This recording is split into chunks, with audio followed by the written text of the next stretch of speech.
was always this vision that we were just sitting in our cells all the time.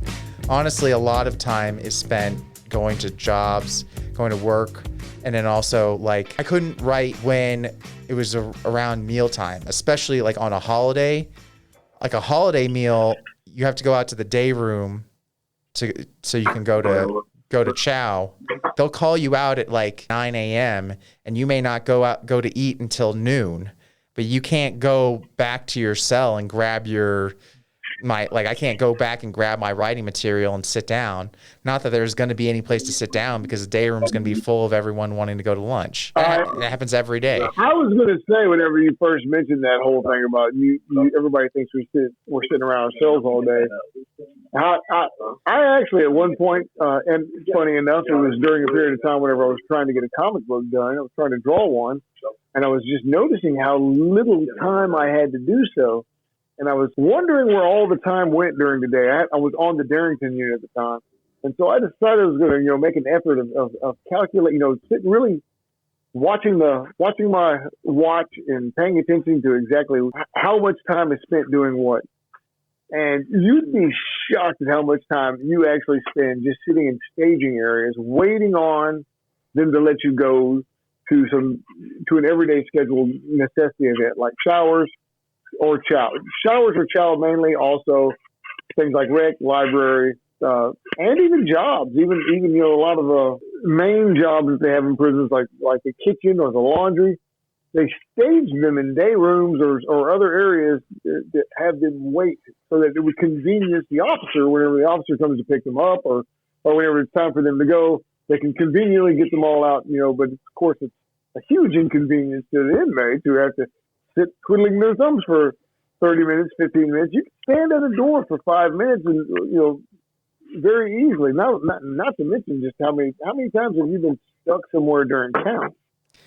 Yeah, we get stuck so many times during count. Like for maintenance, there are many times where the maintenance boss, we don't know if the maintenance boss is going to show up at 6 or if he's going to show up after count at 9. We don't know that. But they're always going to call us out at 6, and they're going to have us sit in the day room until that boss comes and picks us up. And sometimes something might happen at the shop. Like sometimes the whole shop will go on shakedown. We won't hear until lunch that we're not going to work that day. So we're just sitting out there just to hear that we're not going to work until after lunch. And that's the only time we'll know. So basically half the day is already gone. And we've just been sitting there that entire time. Yeah, they do the exact same thing with all of the major jobs that they have in prison. All of the jobs that employ the majority of the inmates are like that. Think about the fields. The fields are woken up before the sun comes up in the morning. They're expected to be completely ready by that point. And then they have them sit in the day room where they sit and wait for who knows how long. And it could be that they're not going to go out at all. And they don't know it. They have them come out anyways and stay there and just sit in the day room until the decision is made. Even whenever they are called out, they're called out. Where do they go? They go to the back dock and stand on the back dock for an hour and a half. No, that's true. My point of the endless staging and wasted time in prison. You're really getting off the subject matter. You've gotten way off the subject. I'm really trying to drag this back to comic books. No, I think I wanted to ask. Hold on, I wanted to ask you something, Rainey. Okay. So when you finished, from the time you finished writing this story to the time that you actually started drawing comics, how much time had passed in between that time? Years. I had started writing this story. It might have been. It was either 2016 or 2017 as when I had started, and then I started actually drawing. You were the one who kind of pushed me into actually drawing it. Oh, okay. Yes. Well, let's tell that story then. Yes. So at what point did the whole decision to start drawing hit you? Where did that bug bite you? That bug has always been not on there. Your body. Right. No. The bug to draw comics has been there since I was a kid. I drew on everything when I was a kid. I loved drawing.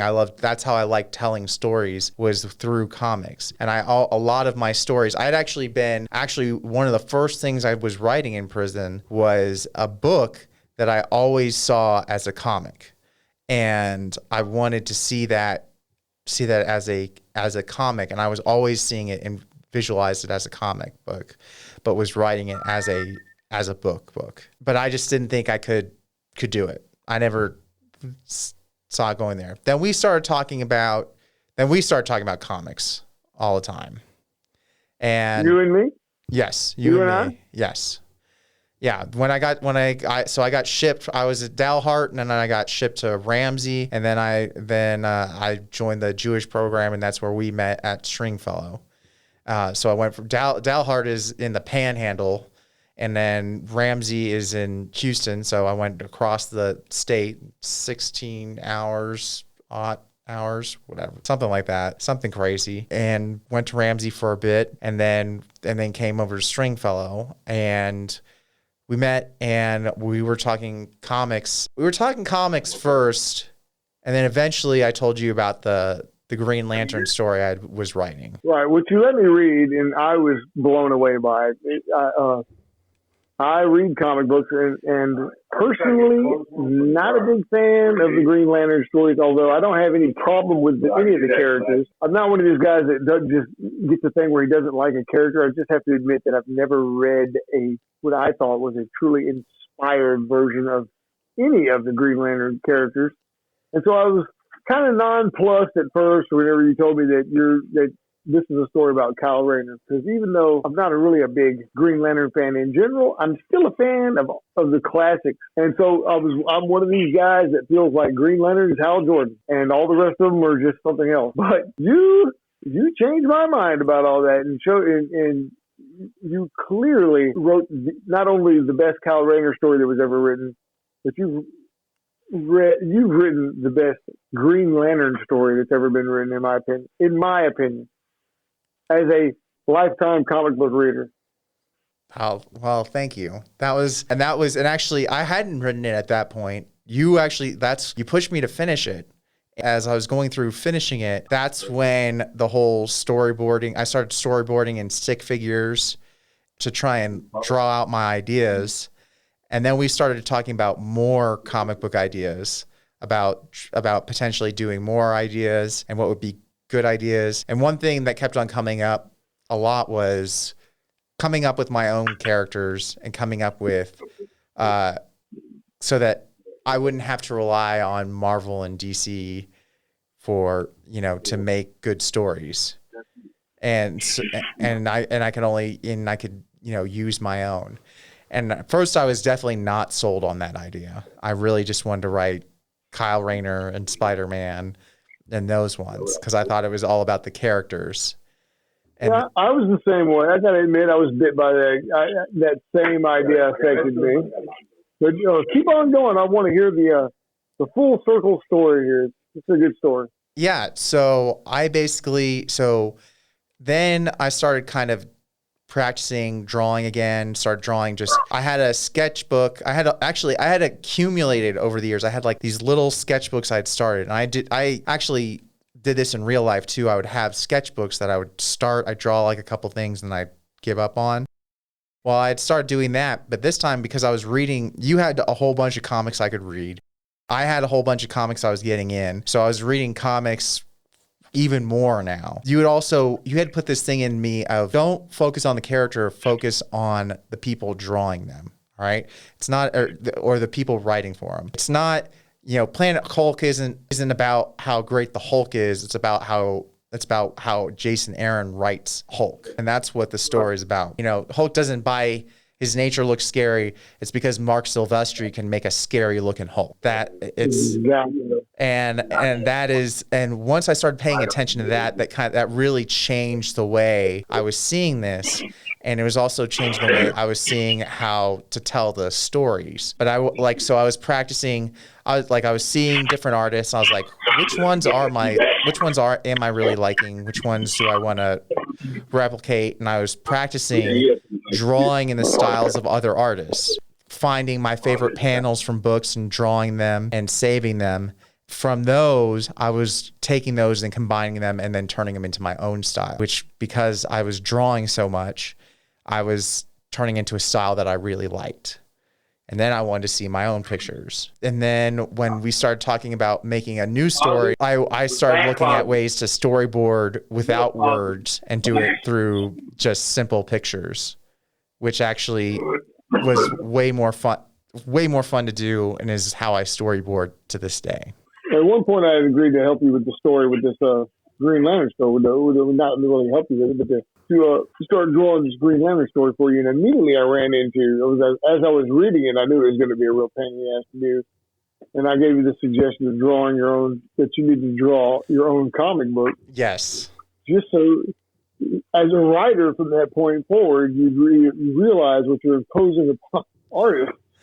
Yes, that I do remember that. You told me that, and that was huge. That was a huge shift for me too, because I would have panels. There was like one page, and then this was the page that threw you off. Like I had like every Batman villain on the page in like five different panels. Yeah, fighting. You had a whole entire 10-page riot going on that had every Batman villain and denizen of Gotham all in. It had to be crammed into every panel. It seemed they had to be crammed. I mean, that was the whole point. Along with Hal Jordan, Kyle Rayner's kids, and I don't think Kyle Rayner was there at that point, but maybe his wife was or something. No, Kyle Rayner was there. It was Kyle Rayner, Hal Jordan, and Laney the Teen Lantern, who... Yeah, DC, you can't have that one. I created that one, so yeah. But that's right. Eat your heart out, DC. You could have had it. But no. So So once I started drawing my own scenes, I'm like, yeah, you can't have like 10 characters in one of 5 panels on a page. You're not going to see what's going on. That you're one of those writers that likes to cram 12 panels on every page too. Yes, I am. Who had many pages that you say that had in excess of 10 panels on. With a lot going on in each one of those panels. One big thing I'm going to say that I've noticed too from writing outside versus inside. The way I was learning how to write was from at the back of Why the Last Man, Brian K. Vaughan would leave his scripts in. So I was like going off of his scripts. I'm like how he wrote it. And I was kind of like copying how he wrote his scripts. And that's how I was learning how to write for comics. Whereas now, like, I'm writing stuff and I'm actually like, I'll watch videos and see how people actually write them in real time. And they have I've learned like 5 different ways. I'm like, wow, I need to like try some of these out because they've got some cool ways. One person actually like he draws it on like the corner of a page. He zooms in to one corner of the page, makes it the same ratio as the rest of the page, then draws the panels the way he wants, the simple way that I draw them out. Then when he's ready to actually draw the page, he just selects the storyboard and then makes it fit to the full size page. And then he can draw in all the detail over top of his storyboard, which is I think is really cool. Yeah, that is really interesting. And then there's another person who they make a custom canvas and it's this huge, like 100 by 100 canvas. And they do that so that they can see the entire story lay out in front of them, like the entire arc, just lay out all in front of them so they can see the entire thing play out and just zoom in on any point. I've known guys who have done that. I had a mutual friend of ours whose brother writes comic books. He used to write far off into the future. I mean, he had his stories plotted out years in advance, and he papered the walls of his apartment like some kind of madman or something. Like this panoramic timeline of his character's story that's going years and years beyond where he was right then, where he needed to worry about. Of course, or it's going to change 1,000 times by then, probably. He went to college for writing. Really? He's currently in college to be a writer and had an internship at Marvel Studios whenever this was going on. We did it in prison with typing paper and wooden pencil. Yeah, we did. That's the thing. And now there's an app too that I found too that's like, it's called Endless Paper, and you can zoom in infinitely and zoom out infinitely. So you can have you can draw a picture and then zoom in on the picture and have your entire storyboard inside that image, and then you can zoom in and have another whole storyboard within the corner of that image and keep on zooming in infinitely to do that, and then zoom all the way out and then have the whole comic and then have a whole nother comic on top of that. It sounds pretty damn cool. It's craziness. I don't think I could keep track of that, but it's pretty cool. The other thing that I was going to say is we talked about about how much time we wasted in prison. And one thing I was really looking forward to was not wasting time out here. I have taken time off to do this podcast, to get into to making comics and everything. Then also for myself to start off with, because it has been a crazy transition from prison to real life to post pandemic as well. That has all been a lot of crazy transitions all at once. A lot of change going on all at once, huh? Yes, a lot. It's a lot of things to get used to. You have no idea. I can only imagine with you. I can't even imagine when you get a decent phone that's up to date, how that's going to change everything. I won't know how to act then. Right. When I finally step into the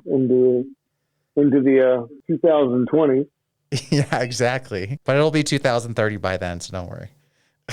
Oh, okay. But yeah, we'll really be by then, won't we? Yeah, exactly. But the thing is I was talking with some people, and really, since we've been really pushing hard on getting this comic done. It's been 3 weeks to get this thing lettered into print. And even though I've been complaining and talking about how much time we've been spending on it and all this kind of stuff, like on the lettering and getting everything done, and I have spent a whole bunch of time on it, but the lettering alone that I did for the comic, there's no way I would have been able to get it done so quickly in prison. That would have been next to impossible. Even if I had an iPad and the software and knew what I was doing in advance, there's no way I could have been able to get it done just because of how much time gets wasted sitting in the day room and waiting around for things and shakedowns and all those random things because you don't have time to do those things. I wouldn't have had time to get the work done. That book itself is something that I penciled in 30 days. The pandemic helped me get that thing done. Because in some ways, I was still dedicated to doing it. I had began before the pandemic, but I penciled it in 30 days, and then the inking process is what really was killing me with that one. But strangely enough, we managed to get it done. I had to neglect everything else in my life to get it done and focus on that and that alone. But nevertheless, we did it. I don't think I could do it again if I had to, nor would I want to. We're gonna laugh at this. I'm in the middle of doing this podcast with you, and Irad has this concert amplifier that he's plugging up in the living room. And did you hear that low rumble that started in the middle of your story there? I heard a little bit. He's turning. Yeah, he turns this amp on. It doesn't have a handle. It ain't that loud. Man, this thing's the size of half of a refrigerator. Hey, that's speaking of refrigerator. I've been trying to give y'all that refrigerator. Y'all won't take it. Y'all keep bringing stuff in here. Can you get that little refrigerator? Yeah, not right now, man. I want to close the wall. Oh, okay. We'll get it later. They'll get it later. Okay. All right. Anyway, the point of that story was just that, seriously, in a few weeks, we took that thing, you had it inked and everything. We took it from paper to now it's at the printing press. It's huge. And if you really want to get down to it, though, I mean, I could sit there and try to say that it's one of those things that I pushed through in 30 days, but in all reality, it took me 30 years. Well, yeah. In all out reality, it took me 30 years. If you want to really get down to it, I started in the county jail at the age of 17. Whenever I first got locked up, it wasn't that I wasn't drawing already or didn't know that I had some talent for it. for it, but I did not dedicate myself to it. I did not strive toward perfecting it until I was 17, until I was sitting in that county jail. And believe it or not, it was right at that point in time in the early 90s. I got locked up in 1991, and my mom, while I'm in the county jail facing a murder charge, she goes on some trip to Acapulco or something with her boyfriend, and she sends me. There's a magazine that's in the some kind of magazine that they have that's sitting in the little pouch that's on that seat in front of you. Right. And she picks it up, and it has an article in there about Image Comics, this brand new company that just came out, comic book company, Image Comics, and it's got big flashy pages of artwork from Rob Liefeld and from all the other guys at Image Comics, right? And it was just absolutely a game changer for me. It just that. I'd already been reading these guys' comic books whenever they were working at Marvel. Like I talked to you about earlier today, I used to read, X-Men and X-Force and New Mutants and all that. And those were all the books. Those were most of the books that the Image guys were working on. And then they rebelled. They broke away from Marvel and went and did their own thing. They went through the same thing that you and I went through, where at one point or another they thought that comic books were the characters. They thought that the icon of of Batman and Thor and Spider-Man, they thought that was comics. And then somewhere along the line they snapped. Well, I guess because they're drawing them or they're the ones creating it. Wait a minute, we're not. These characters are nothing. They're absolutely nothing. They're nothing. It's us that's selling these books. Everyone else at Marvel that works at Marvel isn't selling any books. Only we are. It's not the characters. They don't care about the kids. Don't really care about the characters as much as they think they do. They care about the quality of the art and stories that these really awesome guys that were making them were producing. After I read that article there in the county jail, I decided, man, you know what? I'm going to get some comic books in here and I'm going to start drawing. And from that point forward, it was a very long, arduous road to get from there, from an awful amateur to published comic book.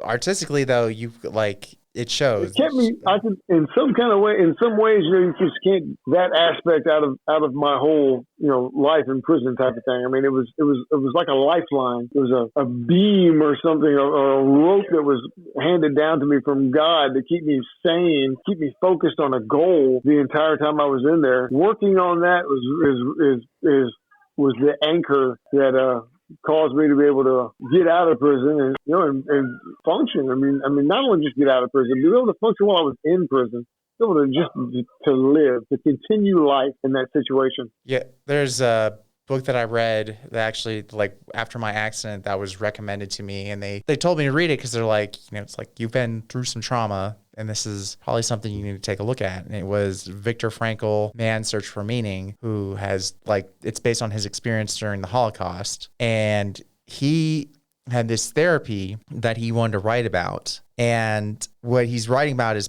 one part is experience, and the other part is his purpose throughout that whole time there was that he wanted to write about this therapy when he got out. And that was that's what kept him going. And he said, he looked at people and he said there was certain people had a purpose. You could see it on them that they had a purpose, and you talked to them, they would tell you straight up what it was. They wanted to see this loved one when they got out. They had a family to take care of. They had a thing that they needed to do when they got out. And that's what kept them going and pushed them forward.